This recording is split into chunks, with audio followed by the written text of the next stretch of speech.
कहता, हमरा सैया जी के चाचा कहता, कि लड़का तोहरे के पापा कहता, हमरा सैया जी के चाचा कहता।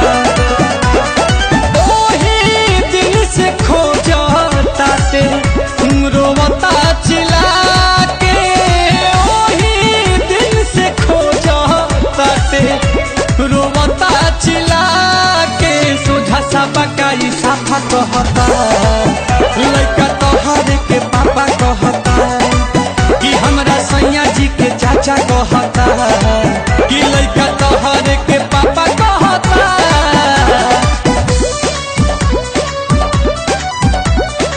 Music by Priyanshu Singh.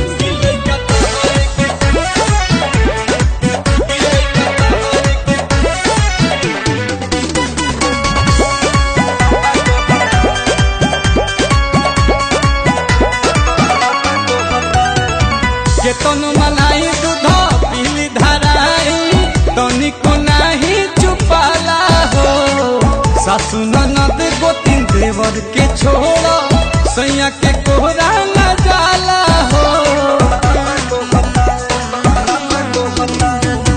केतन मलाई दूध पीली धराई, तनिको नाही चुपाला हो, सासु ननद गोतिन देवर के छोड़, सैयों के कोरा न जाला हो।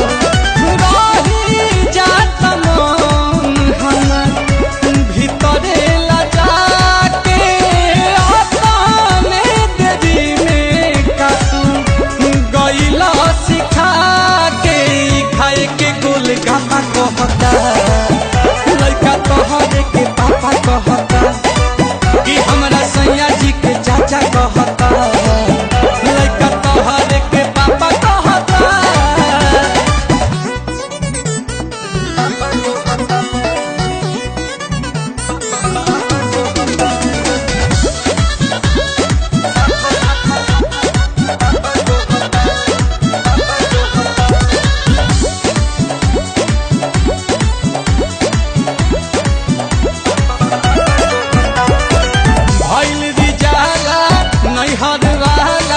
लागता कि भेद खोलवाई हो, विपत के घड़ी गोविंद खड़ा ही कहरी, लगे पिया से पिटवाई हो।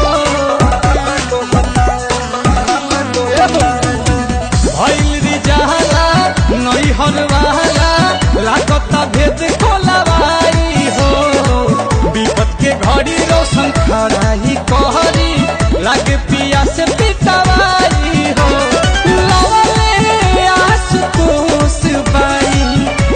गजबे के धान सोना पे पटाई जाला, नीलकमल के गाना हमरा इज्जत पर छापा रहता, लड़का तोहरे के पापा कहता, कि सोझा सा बकाई साफा कहता, लड़का तोहरे के पापा कहता।